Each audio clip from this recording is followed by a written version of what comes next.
작년 12월에 개봉한 영화 중에 히말라야라는 영화 여러분 보셨을 것입니다. 저도 아주 감동 있게 참 그 영화를 보았는데, 그 영화 줄거리가 이제 그 어몽길 대장과 박무택 대장을 이제 중심으로 해서 진행이 되는데, 박무택 대장이 동료들과 함께 히말라야에 등정을 했다가 길을 잃습니다. 그리고 거기에서 이제 내려오지 못하고 결국은 마지막을 최후를 맞이하지요. 그래서 어몽길 대장이 원정대를 동원해서 시신을 수습하는 그런 영화입니다. 저는 그 영화 중에 가장 감동스러운 장면 하나가 있었는데요, 그 히말라야 산 안에서 이제 어몽길 대장과 박무택 그 대원이 함께 비박을 하면서 두 남자가 함께 대화를 나누는 그 장면, 저 장면이죠. 제가 캐치업을 해왔는데 참 인상적이었습니다. 참 가슴이 먹먹해지고, 남자 대 남자의 어떤 대화를 들으면서 그렇지, 저런 고민이 있지, 이렇게 같이 공감을 좀 했던 것 같습니다.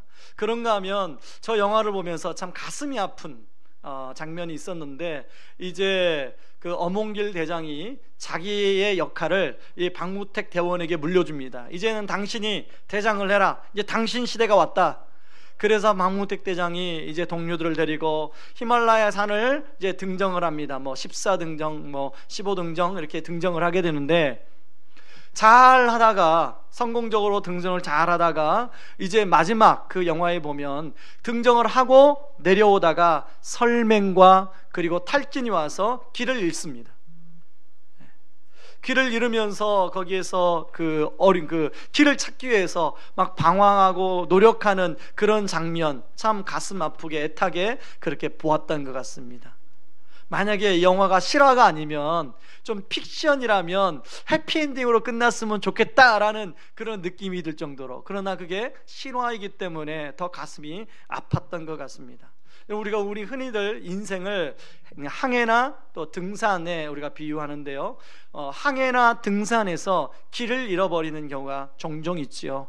길을 잃어버리면 처음에는 길을 찾을 수 있다는 소망에서 길을 찾으려고 노력을 합니다.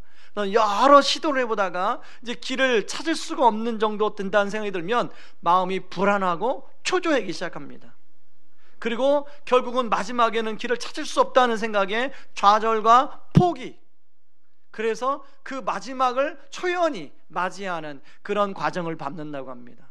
저는 우리 인생에 여러 가지 문제들이 있겠지만, 특별히 우리 인생의 가장 중요한 기본 단위인 하나님이 가정을 단위로 허락하셨는데, 우리 가정을 이루는 첫 번째가 결혼을 통해서 이루지 않습니까? 그래서 오늘 가정생활, 결혼생활이라고 하는데, 우리들의 결혼생활에서 혹시 길을 잃어버리고 있지는 않나 하는 생각이 들었습니다. 왜냐하면 여러분이 잘 알다시피 우리나라가 벌써 이혼율이 OECD 국가 중에서 상당히 높다, 통계가 너무나 말하는 사람마다 달라서 상당히 높은 편이다라고 이야기를 하는데, 저는 그 높은 통계를 보면서 과연 교회 안 다니는 사람들과 다니는 사람들이 그 비율의 대조가 어떻게 이루어질까가 좀 궁금했어요.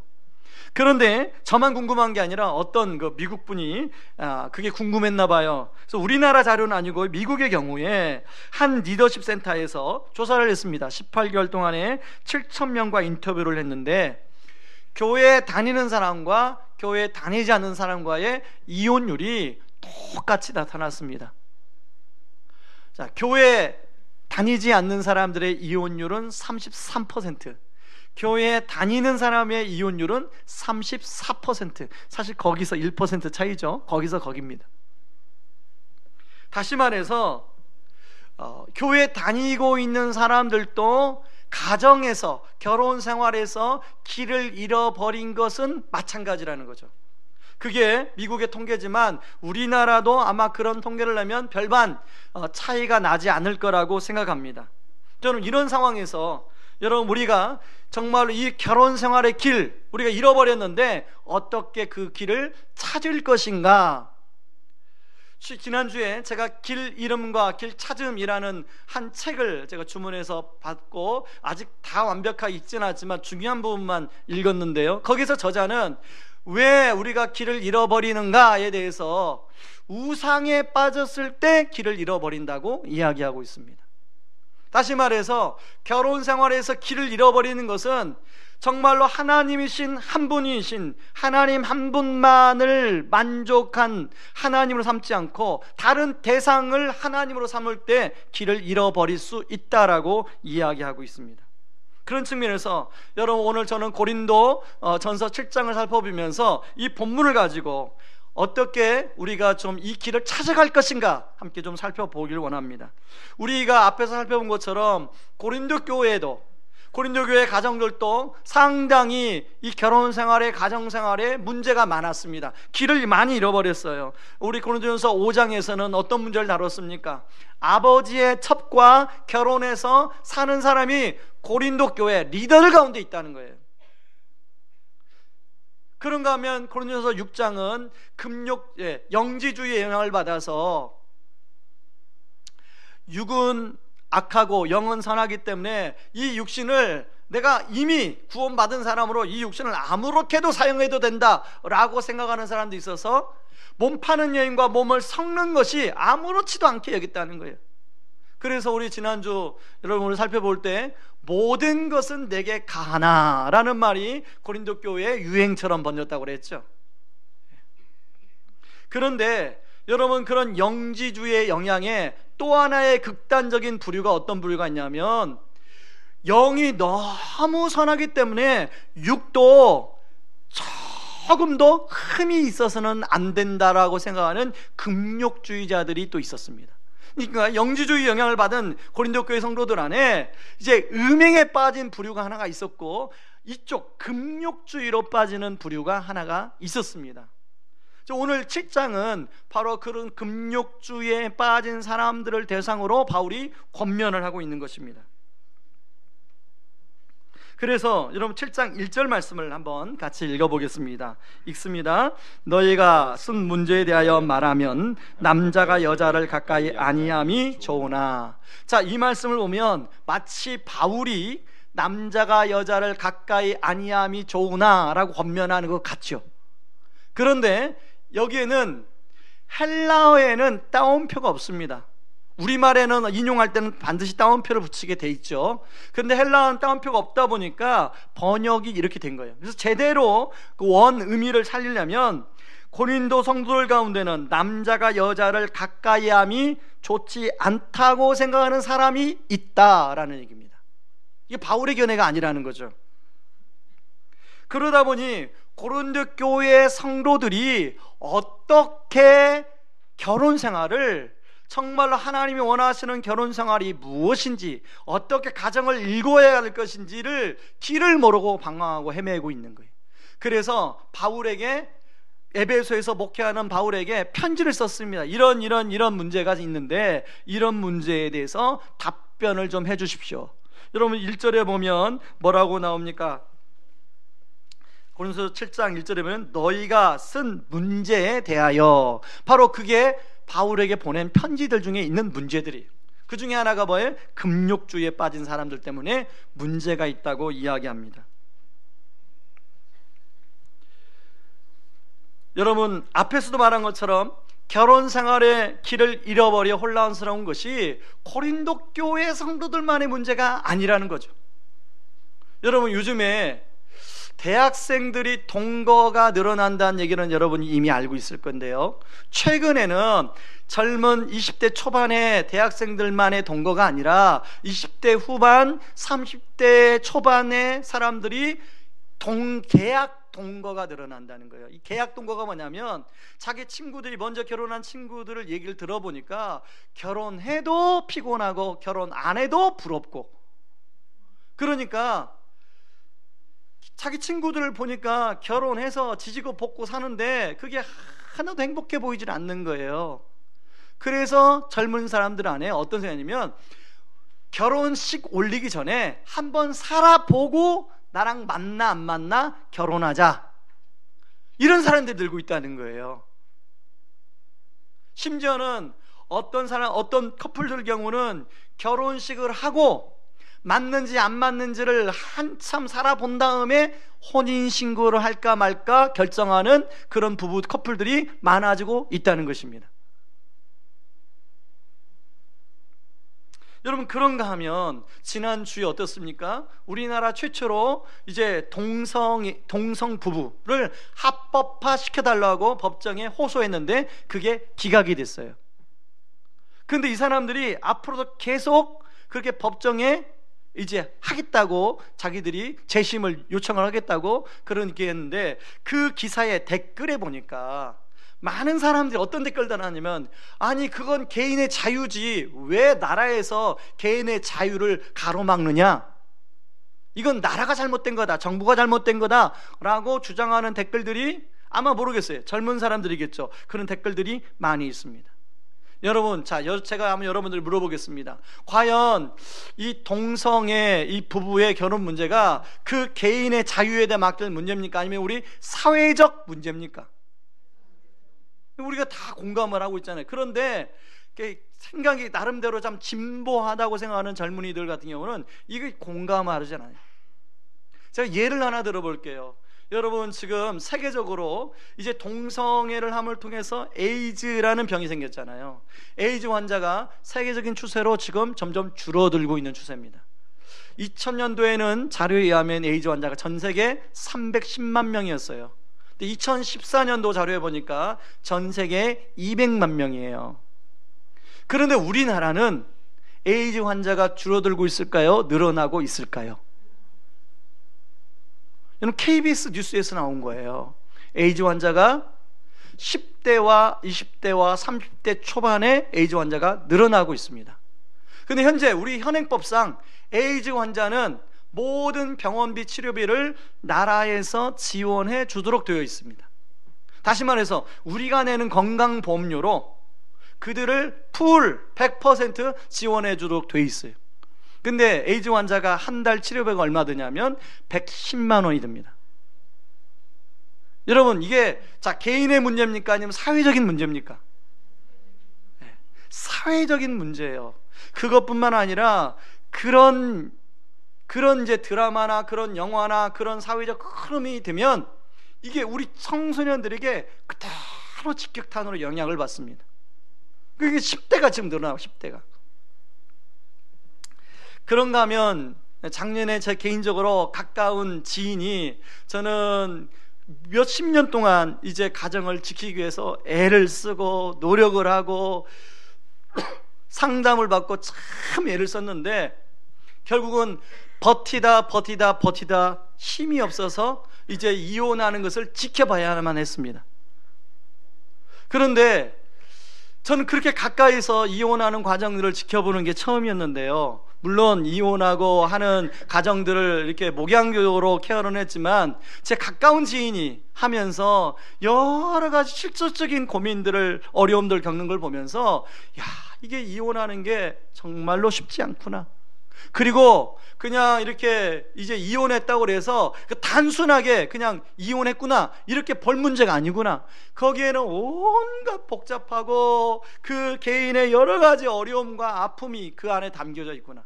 그리고 이혼하고서도 그냥 그렇게 살아가는 게 아니라 이혼하고서도 이혼 천만큼이나 어렵구나. 근데 그것들을 지켜보니까 참 이 우리나라의 가정들이 이게 길을 잃어버리고 있는 이 세대를 정말로 목사로서, 그리고 저도 성경적으로 좀 이 길을 잡아야겠구나, 찾아야겠구나, 그런 생각을 하게 되었습니다. 여러분, 우리 지난주에도 에베소 5장 31절 32절 말씀을 우리가 읽어봤는데 다시 한번 우리 읽어보시죠. 같이 한번 읽습니다.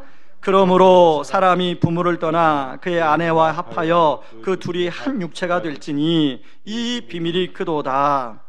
31절은 연합에 대해서, 아내와 남편 간의 연합에 대해서 이야기하고, 32절에서는 이 비밀이 크도다 라고 하는데, 여기서 비밀은 신비라는 단어가 더 정확한 번역입니다. 뮤스테리온이라는 단어인데 신비예요. 이 신비가 크도다. 다시 말해서 하나님이 이 결혼이라는 제도를 세우고 남자와 여자가 결혼이란 제도 안에서 하나 되어 가정을 이루는 이 가정 안에서 연합의 신비가 있다는, 신비. 저와 여러분들은 이 연합의 신비를 얼마나 경험하고 누리며 살고 있습니까? 제가 오늘 아침에 이제 아침을 먹으면서 저희 아내에게 물어봤어요. 여보, 당신은 오늘 바울이 말하는 에베소 5장 31절 32절에서 말하는 그 연합을 과연 우리는 몇 퍼센트나 이룬다고 생각하세요? 대답을 처음에는 안 하시더라고, 그분께서. 그러다가 제가 또 물으니까 한 80% 정도 이루고 있지 않을까라고 대답을 하더라고요. 여러분, 자, 여러분들의 가정은 과연 이 결혼의 길을 잘 가고 계십니까? 혹시 이 결혼의 길에서 여러분이 정말로 이 연합을 제대로 하나님 말하는 연합의 신비를 누리고 있지 못하다면 오늘 우리가 고린도전서에서 이야기하는 이 부분에 대해서 우리가 귀를 기울여야 된다는 거죠. 저는 오늘 본문을 통해서 두 가지를 좀 살펴보려고 하는데요. 사실 이 굉장히 많습니다. 너무나 이 부분이 복잡하기 때문에 오늘 이 두 가지가 말한다고 해서 이게 전부가 아니에요. 전체가 아니에요. 그 중에 두 가지만 살펴보겠는데, 첫 번째는 자기 중심성을 버리고. 우리 한번 따라 하시기 바랍니다. 자기 중심성을 버리고. 여러분, 인간은 누구나 자기 마음대로 하고 싶어하는 이 자기 중심성이 있습니다. 이것을 상담학이나 심리학에서는 사랑의 본능이라고 그래요. 자기의. 그래서 굉장히 중요한 가치로 여깁니다. 그런데요, 이게 이제 상담학과 심리학과 다른데 성경에서는 이걸 죄성이라고 이야기합니다. 이걸 이제 결혼하려고 하는 사람에게 제가 대입을 해보겠습니다. 자, 남자와 여자가 자기 중심성을 가지고 있는 남자와 여자가 자기 배우자 될 사람을 택할 때 어떻게 택하냐면 내가 부족한 것을 채워줄 사람을 택한다는 거예요. 그래서 결혼을 위해서도 저 사람을 만나고 이 사람을 만나면 내가 부족한 것을 채워줄 수 있겠구나, 또 도움을 받을 수 있겠구나, 그런 기대를 가지고 결혼 생활을 시작합니다. 그래서 이제 결혼 생활을 해가지고 신혼을 보내요. 신혼은 굉장히 아주 참 신혼은 깨소금이 쏟아진다고 하죠. 그런데 신혼이 끝나고 점점 가면서 어떤 일이 발생하냐면 자기 중심성끼리의 충돌이 일어나요. 여러분, 여기 굉장히 거룩하게 앉아있지만 아마 자기 중심성끼리의 충돌을 경험하고 그런 인생의 고단함을 다 겪고 앉아있는 분들이에요. 그래서 여러분, 다시 한번 옆에 있는 분들한테 참 존경스럽습니다 이렇게 해야 돼요.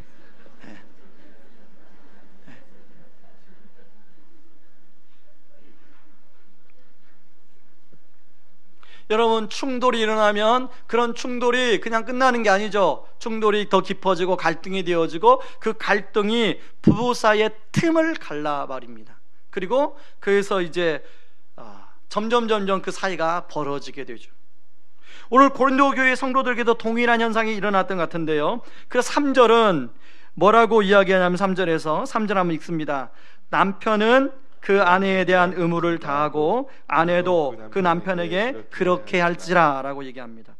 당시 로마야 헬라 그리고 유대 문화권에서는 가부장적인 사회였기 때문에 아내가 남편에게 의무를 다하는 것은 당연한 거예요. 그런데 남편이 아내에게 의무를 다하는 것은 혁신적인 겁니다. 여러분, 우리나라도 한 몇십 년만 거슬러 올라가면 아내가 남편에게 의무를 다하는 것은 너무 당연한 거죠. 그런데 남편이 아내에게 의무를 다하는 것은 그런 가정은 몇 가정 안 됐어요. 여러분, 우리의 원가정들을 보세요. 우리 부모님 세대를 한번 보세요. 여러분, 우리 부모님 세대의 대부분의 전형적인 모델은 아내가 남편에게 의무를 다 했어요. 그런데 남편은 거의 가정을 돌보지 않았어요. 맞습니까? 물론 그렇지 않은 가정도 있죠. 그러나 저희 가정을 포함해서 많은 가정들이, 많은 부모님들이 그렇게 그냥 사는 게 정상이라고 생각했어요. 지금 바로 바울이 이 고린도전서 이거 쓸 때고 지금 그런 문화권 속에 살고 있는 것입니다. 그런데요, 여기 의무를 당한다는 게 구체적으로, 물론 포괄적인 거겠지만 구체적으로 바울은 특별히 금욕주의자들과 연결시켜서 이야기합니다. 왜냐하면 금욕주의가 팽배해 있음으로 말미암아 뭐라고 얘기하냐면, 자, 4절 말씀을 같이 한번 읽어보시죠. 4절 같이 읽습니다. 아내는 자기 몸을 주장하지 못하고 오직 그 남편이 하며 남편도 그와 같이 자기 몸을 주장하지 못하고 오직 그 아내가 하나니. 여러분, 부부 생활을 바울이 언급하는데요, 사실 우리 부부 성생활은 굉장히 사적인 영역이기 때문에 우리 문화에서도 금기시합니다. 그래서 잘 이야기를, 친구끼리도 이런 부분은 잘 이야기 안 해요. 그런데 이렇게 금기시하는 영역을 바울이 구체적으로 여기서 언급하고 있어요.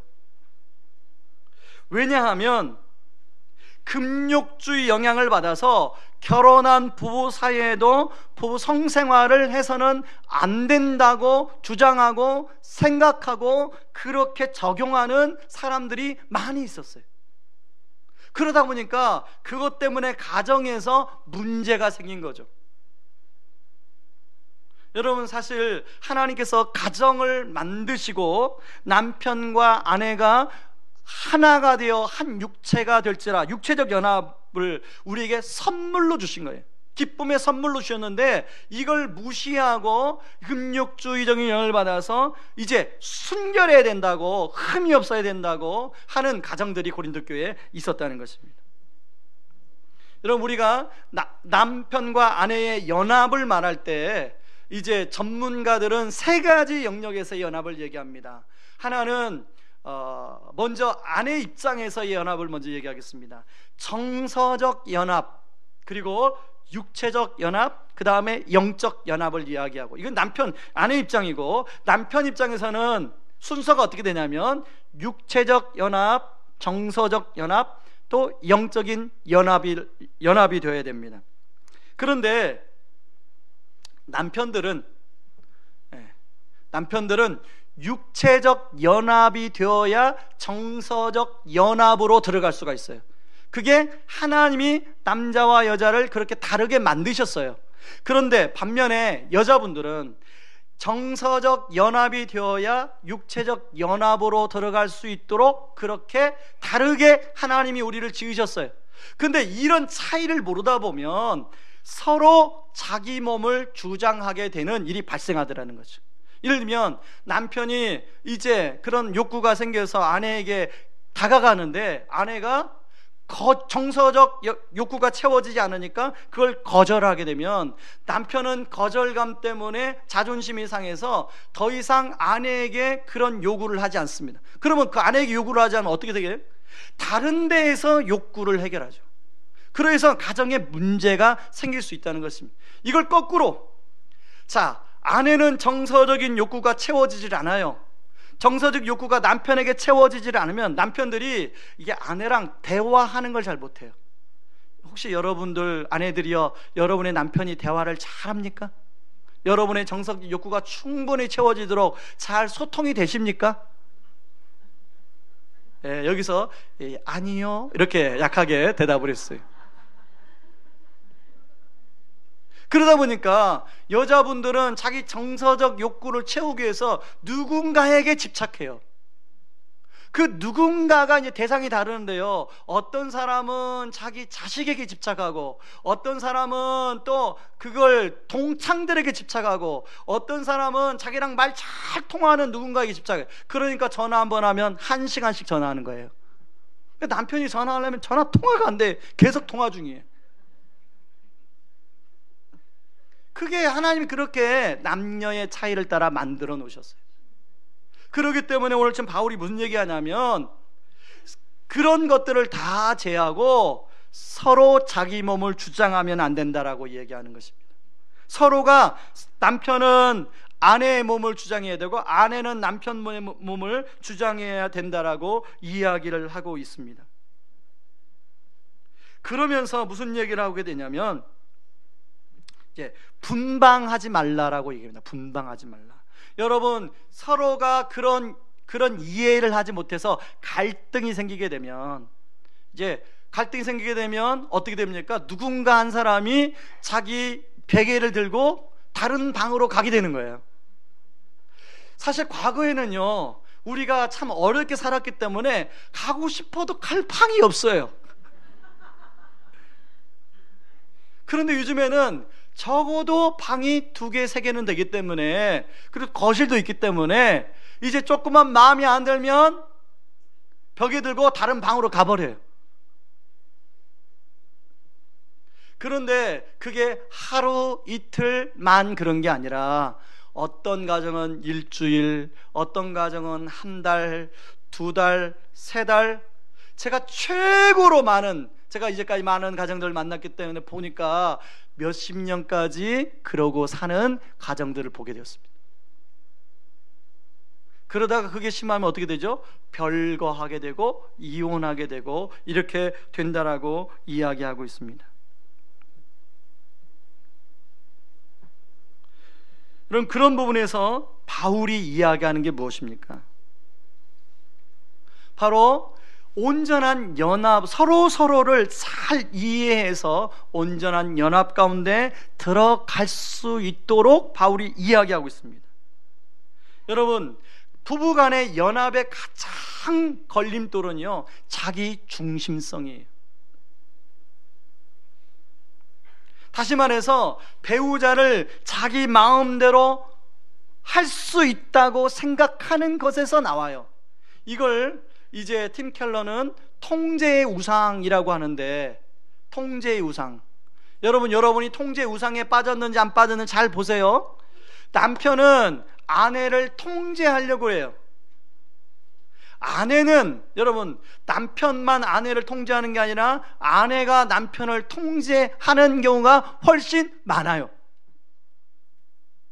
그런데 남편은 아내를 통제하는데요, 굉장히 유치하게 통제를 하고, 아내는 남편을 통제하는데 굉장히 고급지게 통제를 합니다. 제가 단어를 잘 선정했는지 모르겠어요. 그러다 보니까 아까 우상에 빠지면 길을 잃어버린다고 그랬잖아요. 그래서 가정들이 길을 잃어버리는 거예요. 여러분, 이게 홀로 있는 그런 가정들도 있는데, 홀로 있는 분들도 통제의 우상에 빠질 수가 있어요. 통제의 우상. 그래서 자기 자녀를 통제하는 우상에 빠질 수가 있습니다. 그런데 여러분, 하늘의 하나님, 우리가 믿는 하나님은 우리를 얼마든지 통제할 수 있는 분이셨어요. 여러분, 하나님이 우리를 구원하셨잖아요. 죄를 못 짓도록, 죄로부터 우리를 구원하셨는데, 제가 이렇게 생각해서, 하나님이 만약에 우리를 조지월에 24시에 나오는 것처럼 우리가 죄를 지을 때마다 CCTV 카메라를 달아서 통제할 수 있었을 텐데, 왜 그렇게 하지 아니하고 자기 하나밖에 없는 아들 예수님을 우리에게 보내주셔서 십자가에서 우리 죄를 사여 주심으로 우리를 섬김으로 베풀어 주셨을까? 여러분, 우리 하나님은 통제하지 않으셨어요. 대신 통제하지 아니하고 자신의 가장 귀한 것을 섬김으로 우리에게 내어주셨어요. 여러분, 예수님도 어떻습니까? 예수님도, 여러분, 그 십자가에 예수님이 못 박히고 싶었겠습니까? 하나님께 미션을 받았어요. 저와 여러분들을 죄 가운데 구원해내기 위해서 십자가의 길을 가야 된다고 미션을 받았는데, 예수님도 인성과 신성을 갖고 있기 때문에 고민하셨어요. 그래서 누가복음 22장 42절에 보면 뭐라고 이야기합니까? 예수님이 이르시되, 같이 읽습니다. 아버지여, 만일 아버지의 뜻이거든 이 잔을 내게서 옮기시옵소서. 그러나 내 원대로 마시옵고 아버지의 원대로 되기를 원하나이다 하시니, 예수님은 자기를 부인하고 그 십자가를 본인이 지러 내려가셨어요. 그러므로 우리도 예수님처럼 우리 안에 있는 자기 중심성과 끊임없이 싸워야 된다는 거예요. 그래서 자기를 부인하고 아까 말한 것처럼 배우자를 향한 의무를 다하는 것, 배우자를 향한 의무를 다하는 게 십자가를 지는 것입니다. 그렇게 될 때 바로 진정한 연합의 길로 들어갈 수 있다고 이야기합니다. 저는 의왕우리교회 우리 성도님들, 제가요 예전에 제가 정확하게 기억 안 나는데 어떤 남자분에게 이런 그 부탁을 좀 받았어요. 아마 전해교회 우리 성도님인 것 같은데, 목사님 기회가 되면 좀 제발 남녀의 차이가 있다는 걸 좀 우리 부인한테 좀 알려주세요. 제가 너무너무 괴로워요. 그런데요, 그런가 하면요, 여자분들한테 또 어떤 건의를 받냐면, 목사님 제발 좀 우리 남편들에게 그 여성들의 그 마음을 좀 이해하고 헤아려 달라고 좀 설교 좀 해주세요. 이게 무엇입니까? 여러분, 우리가 제가 지켜보면 너무나 불필요한 소진을 많이 해요. 서로 충분히 대화해서 자신의 마음을 표현하고 자신의 그런 어떤 그 욕구를 아내에게, 남편에게 표현하면, 그리고 서로 노력하면 충분히 그 안에서 그것이 채워질 수 있는데, 이상한 데 가서 다른 데에 그것들을 하느라고 제2, 제3의 문제가 생긴다는 거죠. 저는 의왕우리교회 성도님들이요, 제가 주의 이름으로 부탁합니다. 여러분들이 정말로 가정 안에서 남편과 아내가 서로 잘 이해함으로 말미암아 온전한 연합으로 들어가는 축복이 있기를 주님의 이름으로 축원합니다. 그런가 하면요, 두 번째, 주를 경외함으로 옵니다. 저를 따라하시기 바랍니다. 주를 경외함으로. 자, 10절 11절 말씀을 읽어봅니다. 결혼한 자들에게 내가 명하노니 명하는 자는 내가 아니요 주시라. 여자는 남편에게서 갈라서지 말고 만일 갈라섰으면 그대로 지내든지 다시 그 남편과 화바든지 하라. 남편도 아내를 버리지 말라. 자, 바울이 이 말씀을 하는 것은 고린도 교회가 아까 가부장적인 영향 아래 있다고 그랬지 않습니까? 그렇기 때문에 너무나 쉽게 남편이 아내를 버리는 일이 발생을 했어요. 그런가 하면 개 중에는 힘 있는 아내들은 남편에게 갈라서자고 요구를 했어요. 그래서 뭐라고 이야기합니까? 남편은 아내를 버리지 말고 아내는 남편과 갈라서지 말라라고 이야기하고 있습니다. 여러분, 성경이 특히 12절 14절은 믿지 않는 사람과 결혼해서일지라도 신앙이 다르다고 쉽게 이혼해서는 안 된다라고 얘기합니다. 신앙이 다르다는 이유로 남편이 아내를 버리고 아내가 남편을 버리는 일이 발생하고 있더라는 거죠. 그러면서 믿지 않는 배우자를 잘 섬겨서 예수님을 믿게 할 수 있지 않느냐라고 이야기하고 있습니다. 성경이 이혼에 대해서 이렇게 강력하게 이야기하는 이유 중에 하나는요, 여러분, 사실 이혼의 당사자는요, 그 당사자 입장에서 보면 이혼할 수밖에 없어요. 내가 그 당사자라도 그런 상황 속에서는 진짜 이혼밖에 방법이 없다는 생각이 들 때 많은 분들이 이혼합니다. 그런데 그럼에도 불구하고 이렇게 이야기하는 이유는 뭐냐면, 이혼 때문에 미치는 여파가 너무나 많아요. 당사자에게 문제로 끝나는 것이 아니라 그것이 자녀들에게 많은 영향을 미치기 때문에 가급적이면 정말 이혼하지 말라고 이야기를 하고 있는 거죠. 여러분, 그런데 15절을 보세요. 같이 읽습니다. 혹 믿지 아니하는 자가 갈리거든 갈리게 하라. 형제나 자매나 이런 일에 구애될 것이 없느니라. 그러나 하나님은 화평 중에서 너희를 부르셨느니라. 여러분, 여기서 바울이 믿지 않는 자가 갈리거든 갈리게 하라, 사실은 예수님은 절대로 이혼해서는 안 된다라고 얘기했는데 바울은 여지를 열어줍니다. 이혼할 수도 있다라고 여지를 얘기해 주는데요, 그런데 뒤에 붙이는 게 뭐냐면 화평 중에서 하라고 말합니다.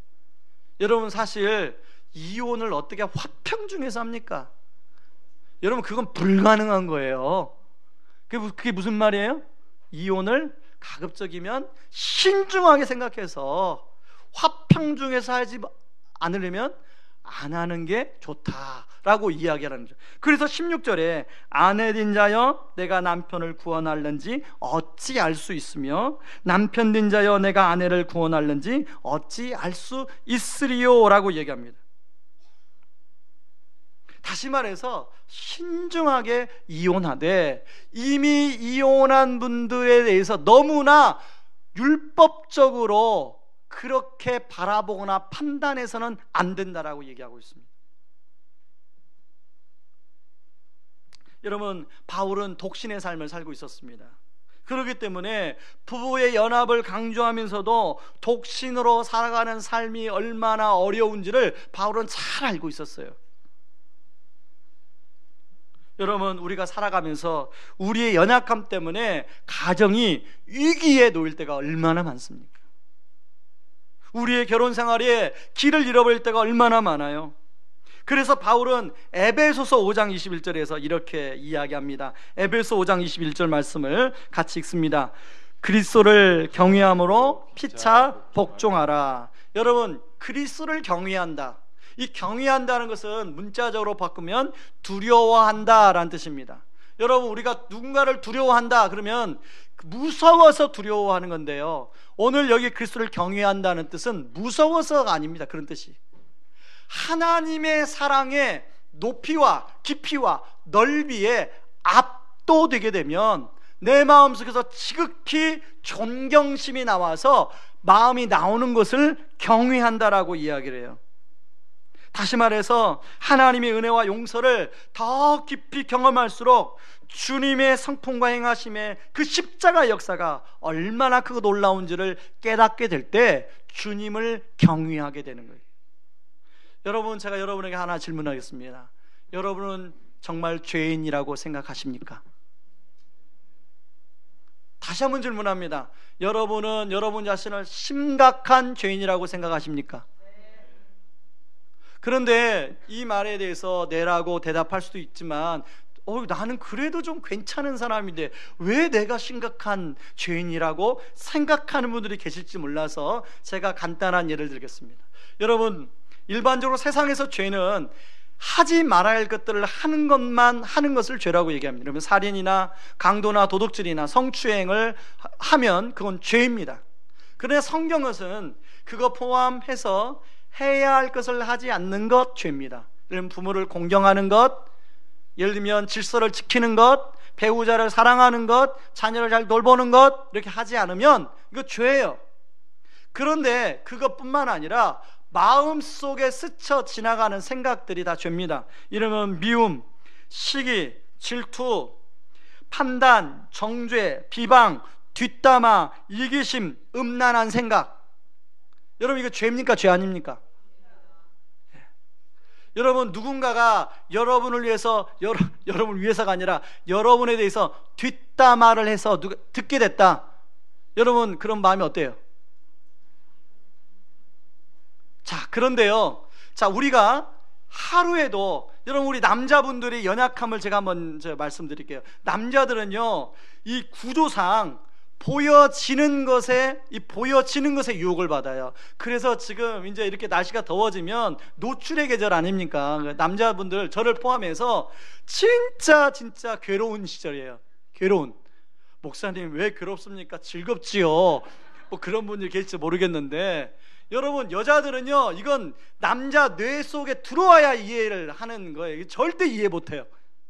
그렇기 때문에 여러분의 남편들이 하루에도 이런 유혹을 얼마나 많이 받는지, 그냥 이게 의도한 유혹이 아니라 의도하지 않는 유혹을 얼마나 받는지 안 물어보셨죠? 안 물어보셨죠? 남편들 절대 이야기하지 마세요.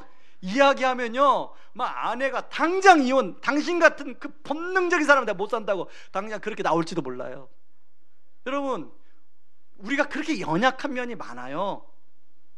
그런데 이제 이게 남자 연약함이라면 여자분들의 연약함을 하면 또 얘기 좀 공평해야 되니까, 여자들은 만나면 어떻게 해요? 만나면 누군가를 가지고 계속 얘기를 해요. 여러분, 제3자가 나에 대해서 누군가가 얘기를 했다는 얘기를 들을 때 어때요? 어떻습니까? 기분이 굉장히 좋던가요? 네. 자, 그러면 이런 죄를 하루에 딱 3번만 짓는 사람이 있다고 가정해 봅시다. 미움, 시기, 질투 다 포함해서요. 자, 그런 사람이 있을까요, 없을까요? 천사죠. 있겠다면 천사. 근데 딱 3번만 있다고 가정해 봅시다. 자, 그런 사람이 한 달을 지으면 몇 번 지어요? 90번. 자, 1년이면 몇 번이에요? 1000번. 여러분이 앞으로 90평생, 100평생 살 거니까 여러분이 앞으로 남은 시간이 한 50년 남았다고 치고, 여러분 50년 동안 몇 번 지어요? 5만 번. 자, 우리 여기 우리 찬양팀 하는 우리 자매님 1부 때도 제가 앞에 앉았으니까, 자, 어떤 사람이 나에 대해서 그렇게 험담하는 말을 5만 번 반복한다.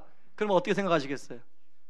여러분, 그 험담 5만 번 들면요, 이 사람은 정신병원에 가야 돼요. 죄예요, 죄 아니에요? 자, 여러분, 아까 우리 남자분들을 얘기했지만 그런 죄를 우리가 정말 연속해서 반복해서 짓는다. 그러면 자, 여러분, 누군가가 나에 대해서 짓는다 해도 내가 그 사람을 가만히 안 내버려 둘 것 같아요. 그죠? 특히 여러분이 재판장의 자리에 앉는다면 그런 사람을 죄 없다라고 인정할 수 있을까요? 다시 말해서 여러분, 심각한 죄인이 아니에요. 우리가 심각한 죄인이에요.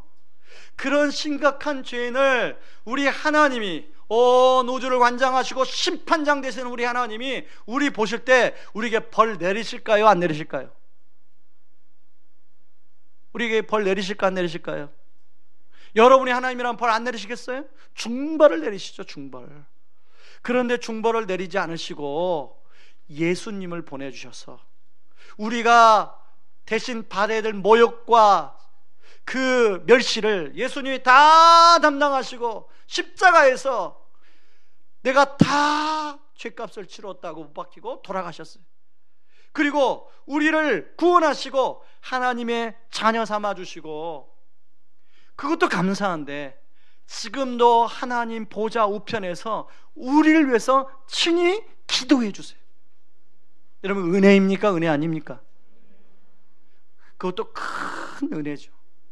주를 경외한다는 것은 바로 그 은혜를 경험한 자로서의 기쁨과 만족과 자족을 누리는 삶이에요. 여러분, 이 세상에 어떤 누구도 우리를 만족해 줄 수 있는 대상은 없습니다. 여러분 배우자가 여러분을 만족해 줄 수 있을까요? 여러분 결혼하기 전에 많은 사람들은 이 배우자가 나를 만족해 줄 수 있을 거라고 생각을 하는데요, 그것은 우상에 빠지는 거예요. 만족해 줄 수가 없어요.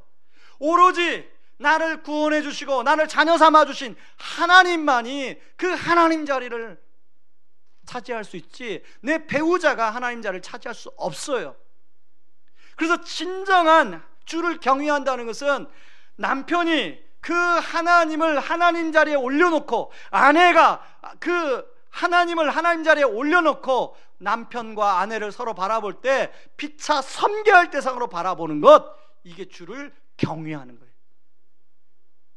여러분들은 그 하나님이 여러분의 하나님 자리에 있습니까? 아니면 여전히 어떤 사람은 내가 하나님 자리에 있고, 어떤 사람은 내 배우자를 하나님 자리에 올려놓고, 어떤 사람은 내 자식을 하나님 자리에 올려놓고 그렇게 살아가고 있다 보니까 우리 결혼생활, 우리 가정생활, 우리의 인생의 길을 잃어버리는 거예요. 그러면 길을 어떻게 회복할 수 있어요? 그 하나님을 하나님 자리에 올려놓을 때, 내가 하나님 자리에 올려놓은 것을 제거하고, 그 우상을 제거하고 그 하나님을 우상의 제거한 우상의 자리, 하나님 자리에 올려놓을 때 우리의 인생의 길이 거기서부터 회복이 되는 거예요. 그런 사람들이 배우자를 만나야 행복하게 사는 거예요. 여러분, 그런가 하면요, 주를 경외한다는 것은, 여러분 어떤 한 사람이, 예수를 믿는, 잘 믿는 한 사람이 정말로 남편이 굉장히 이기적인 반응을 해서 열심을 다해서 섬겼어요. 내가 열심을 다하면 섬기면 저 사람이 변화가 될 것이다. 그런데 변화가 될 수도 있지만 변화가 안 될 수도 있잖아요. 변화가 안 되면 어떤 현상에 빠지는지 아십니까?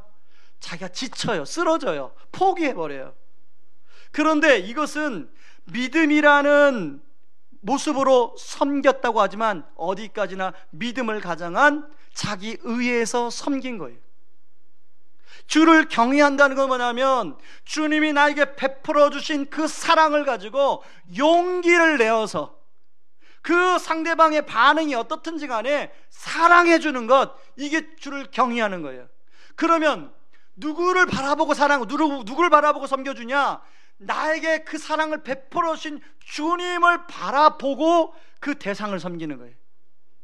그러면 이 대상이 변화가 있든 없든 간에 우리 주님을 보고 섬기기 때문에 주님이 이 사람에게 갚아주시는 은혜가 있다는 것입니다. 여러분, 우리가 배우자를 우리 마음대로 조절할 수 있어요? 변화시킬 수 있어요? 우리 변화시킬 수 없습니다. 우리 몸에 나온 자식도 우리가 변화시킬 수가 없어요. 오로지 주님만이 변화시킬 수가 있습니다. 그렇기 때문에 우리가 주를 경외하는 마음으로 피차 복종해야 돼요. 여러분, 우리 하나님이 우리에게 베풀어 주신 그 사랑, 그 은혜, 여러분, 저는 그 사랑과 그 은혜를 생각할 때마다요 찬송가 304장 3절을 생각합니다. 하늘을 두루마리 삼고 바다를 먹물 삼아도 하나는 하나님의 사랑 다 기록할 수 없겠네. 하나님의 크신 사랑 그 어찌 다 쓸까? 저 하늘 높이 쌓아도 채우지 못하리. 그런가 하면요 찬송가 143장 4절 5절 이릅니다. 나 십자가 대할 때 그 일이 고마워. 내 얼굴 감히 못 들고 눈물 흘립니다. 5절은요 늘 울어도 눈물로써 못 갚을 줄 알아. 몸밖에 드릴 것 없어 이 몸 바칩니다. 한번 우리 5절 한번 같이 할까요? 늘 울어도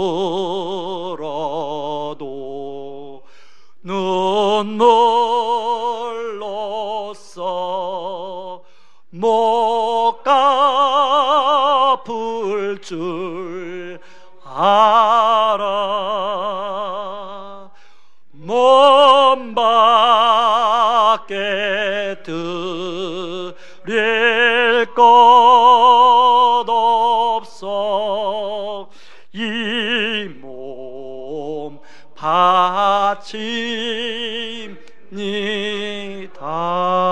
바칩니다.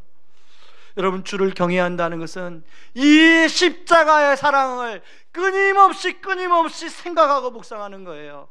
그래서요 최근에요 제가 다시 복음 앞에라는 찬양이 있잖아요. 이 찬양을 이렇게 흥얼거리다가 생각해 보니까 이게 아니더라고요. 여러분, 우리가 이렇게 오늘 예배를 통해서 그래 내가 십자가의 사랑으로 그 미운 우리 남편 가서 정말 맛있는 밥을 지어줘야지 이렇게 결심을 해요. 그런데요 집에 딱 문 열고 들어가니까 그 미운 남편이 또 미운 짓을 하고 있네요. 그러면 그냥 은혜가 또 다 사라지고 뭐 언제 은혜 받았느냐, 십자가 사랑은 다 사라지고 또 막 인간 본성이 나와요. 막 바가지 또 갖다 놓고 막 긁기 시작하고. 그래서요 제가 지난주에 그 책 길 이름과 길 찾음에서는 이걸 신앙의 요요 현상으로 말하더라고요. 신앙의 요요 현상. 여러분은 신앙의 요요 현상에 빠지지 않습니까? 그래서 제가 그 가사 다시 복음 앞에, 여러분 그 가사 알지 않습니까? 후렴을 제가 바꿨어요. 항상 복음 앞에, 항상 복음 앞에 내 영혼 선에 주님 만난 그때 나 이제 일어나 주님께 예배드리며 항상 십자가의 길을 걸으리. 여러분, 우리 복음이 능력이 돼야 되는데, 여러분 교회에서만 능력이 되고 막상 능력이 될 가정의 자리에 가서는 능력이 안 돼요. 믿지 않는 남편에게 능력이 돼야 되는데, 감동을 시켜야 되는데 능력으로 나타나지가 않아요. 감동이 안 되죠. 여러분, 저는 복음이 능력이 되길 바랍니다. 그러려면 항상 복음 앞에 서야 돼요. 그래서 복음 때문에, 내 의의가 아니라, 내 인격이 아니라, 내 성품이 아니라 복음 때문에 다시 일어나 십자가의 길을 걸으리. 그것이 남편에게나 아내에게나 동시에 일어나야 정말로 그 가정이 정말 하나님 주신 기쁨 가운데 사는 줄 믿습니다. 지난주 2주 전에요, 청년부에서 결혼 이야기라는 주제로 저와 저희 집사람을 이제 초대를 해가지고 이런저런 질문을 하면 우리가 답변하는 그런 시간을 보냈어요. 그게 다른 말로 하면 청문회입니다. 청문회. 제가요, 청년부에서 부른다는 얘기 듣고 막 한숨을, 혹시나 뭐 우리 잘못한 거 들키면 어떻게 하나, 막 그런 두려움이 있었는데요. 예를 들면 그런 질문입니다. 목사님, 사모님하고 첫 키스는 언제 했습니까? 그리고 또 스킨십은 어디까지 하는 게 맞습니까? 그리고 또 어떤 질문이, 제가 봐야 됩니다. 질문이 하도 많아가지고, 부부싸움은 언제 했으며 어떻게 해결하십니까? 뭐 아무튼 막 그런 질문들을 막 이쪽 청년 막 계속 던지는 거예요. 제가요, 그 이제 질문에 답하느라고 저나 아내나 이제 이렇게 과거를 떠올려서 답을 하지 않았습니까? 그러면서 내린 결론, 저나 아내나 뭔가 성품이 훌륭해서 이렇게 행복하게 사는 게 아니라 전적인 하나님의 은혜다. 여러분, 지금 여러분이 남편과 아내가 행복하게 산다면 여러분의 인격이 아니라 뭐라고요? 전적인 하나님의 은혜로 사는 거예요. 그런데요, 청년들이 그러더라고요. 목사님, 결혼을 한마디로 정의해 주세요. 그때 제가 뭐라고 대답했는지 모르겠어요. 우리 아마 아내가 대답한 것 같아요. 근데 제가 이 말씀을 준비하다가 결혼은 한마디로 정의했습니다. 우리 청년들 잘 들으시기 바랍니다. 결혼은 끊임없이 배우자를 사랑하려고 노력하는 것, 이게 결혼이다. 여러분, 살다 보면 감정이 식어요. 덤덤해지게 돼요. 뭐 누구나 아마 그러실 거예요. 그런데요, 사랑하려고 계속 애를 쓰고 노력하면요, 감정이 살아나요. 우리 남편들이요, 가끔 장미꽃도 사가지고 들어가시고, 아멘을 안 하시네요. 다시 한번 웃으면, 남편들이요, 가끔 장미꽃도 사가지고 들어가시고, 아내들하고 장미꽃 안 사다 좋으니까 아내들하고 좀, 아내들 마음 좀 알아주세요. 마음. 다시 말하면 아멘 안 하셔요. 아멘 할 때까지 남편들이요, 아내들의 마음을 좀 헤아려 주세요. 아멘 했습니다. 분명히. 또 그런 소리 들리면 또 다시 재교육합니다. 자, 아내들이요, 좀 남편들을 알아주세요. 그렇게 될 때 정말로 우리 우리 성도님들 가정이, 오늘 예배드리는 성도님들 가정이 정말 주님 주시는 천국의 기쁨을 누리는 줄 믿습니다. 제가요, 이 연합의 신비를 설명하려다가 어떤 걸 가지고 설명할까 하다가 제가 가정을 제가 좀 이렇게 사진을 좀 준비해 왔습니다. 여러분 누군지 아시죠? 션과 정혜영 씨 부부인데요. 여러분, 이 부부가 인고 부부로 소문난 부부 아닙니까? 또 크리스찬이에요. 그런데 이 부부들의 별명이 있어요. 기부천사. 자녀가 4명인데 이제 800명의 아이들을 후원한대. 그리고 최근에는 어린이 재활병원에 6억이라는 재산을 후원을 했어요. 기부를 했어요. 어떤 분은 이분들이 이제 이렇게 사랑을 먹고, 여유가 있으니까, 넉넉하니까 나도 여유가 있으면 그렇게 하겠다, 그런 이야기가 많이 들린대요. 그래서 이제 그 정혜영 씨가 이런 인터뷰하는 걸 들었어요. 사실 우리가 여유 있어서 하는 거 아니에요. 우리도 빠듯하게 살아가고 있어요. 그래서 우리 집이요, 지금도 전세해요. 그러면서 이렇게 인터뷰를 하더라고요. 그런데요, 저는 이 두 사람이 그 연합을 통하여 하나님의 섭리를 이뤄가는 걸 보면서, 이 신비가 이런 거구나. 여러분, 이 부부가 싸우지 않는 비결이 있는데요, 제가 준비해 왔습니다. 사진으로 보여주세요. 싸우지 않는 비결 3가지인데요, 저 글씨가 작아서 안 보일 텐데 읽어드립니다. 첫 번째는 서로 먼저 대접해주기. 상대방을 높여 올려줌으로 내가 함께 올라간대. 두 번째는 장점을 보려는 관점 유지하기. 결혼한 후에도 연애 때의 감정을 살려서 상대방의 장점을 보고 칭찬해 준대요. 세 번째는 오늘이 마지막이라고 생각하며 살기. 내일이 이어질 거라고 생각하지만 누구에게나 어느 날 갑자기 마지막에 찾아올 수 있기 때문에 오늘이 마지막이라고 생각하고 산다는 것입니다. 여러분, 우리가 안 싸우고 행복해지기 위해서 참 이런 노력하지만 여러분, 이런 노력 결심은 순간이에요. 우리가 끊임없이 은혜가 공급돼야 돼요. 끊임없이 우리가 복음 앞에 서야 돼요. 그래서 이 시간에 여러분, 우리 찬양팀 나오세요.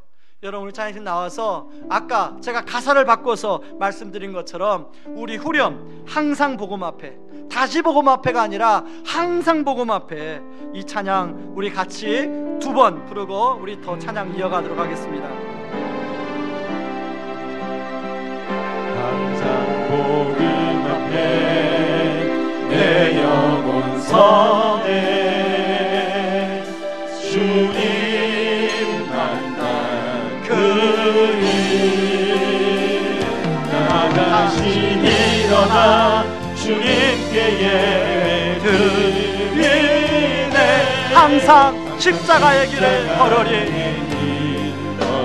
한 번 더 항상 복음 앞에, 항상 복음 앞에 내 영혼 선해 주님 만난 그일, 주님 만난 그일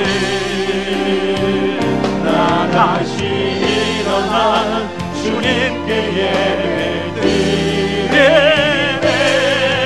항상 십자가의 길 걸으리. 여러분, 우리가 연약해요.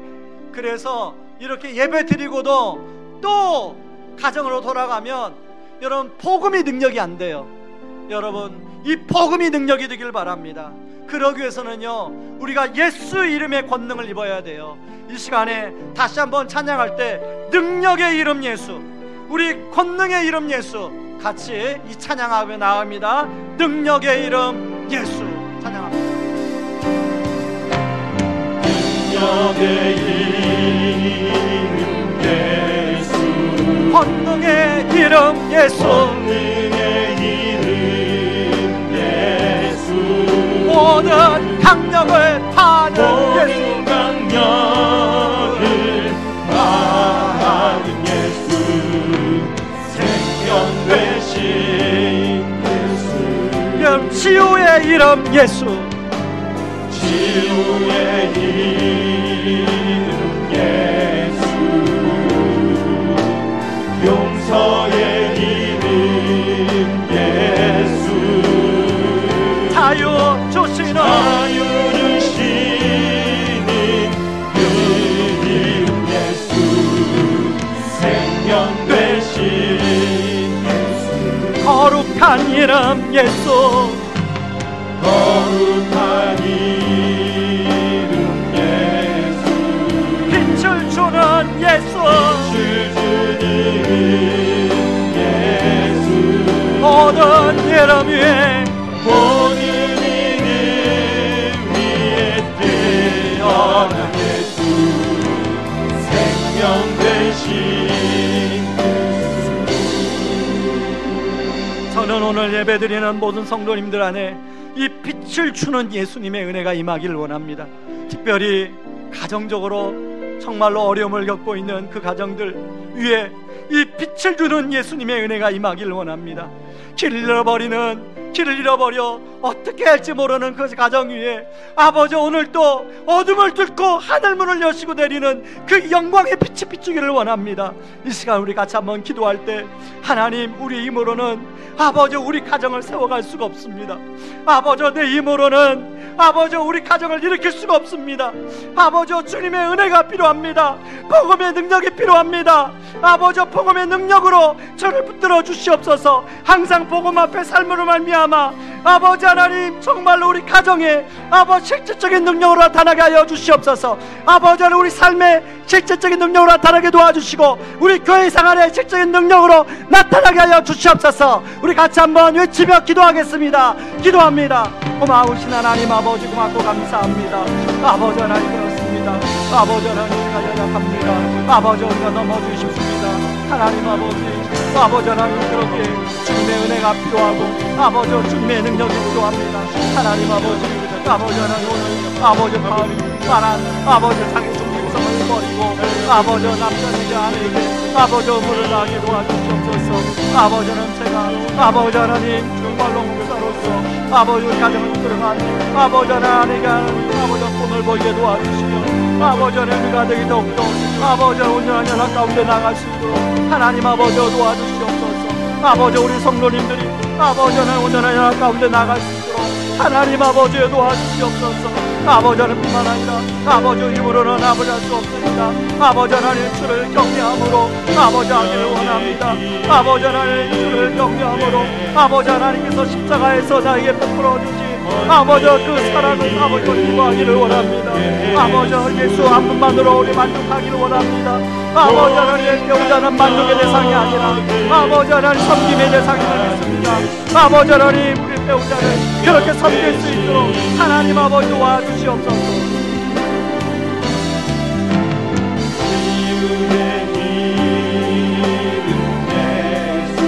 용서의 이름 예수 자유 주시는 그 이름 예수 그 이름 예수 생명 대신 거룩한 이름 예수 거룩한 이름 우리 다같이 일어나서 찬양합니다. 빛을 주는 예수 모든 이름 위에 뛰어난 예수 생명 대신 한 번 더 거룩한 이름 예수 거룩한 이름 예수 빛을 주는 예수 모든 이름 위에 뛰어난 예수 생명 대신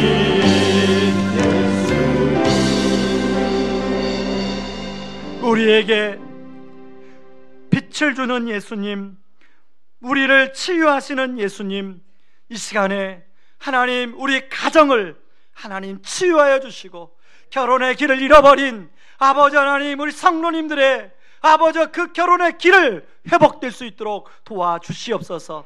하나님 바울이 권면한 것처럼 하나님 우리의 힘으로는 아무런 능력이 없습니다. 하나님 우리의 능력으로는 늘 한계가 있습니다. 하나님 그러기 때문에 하나님 주님의 은혜를 덧입게 도와주시옵소서. 다시 복음 앞에가 아니라 항상 복음 앞에 하나님 한 분만으로 만족하고 하나님 베푸신 사랑으로 만족하며 하나님 내 배우자를 다른 사람들을 하나님 만족의 대상이 아니라 섬김의 대상으로 여기고 하나님 그렇게 섬겨갈 수 있도록 도와주옵소서.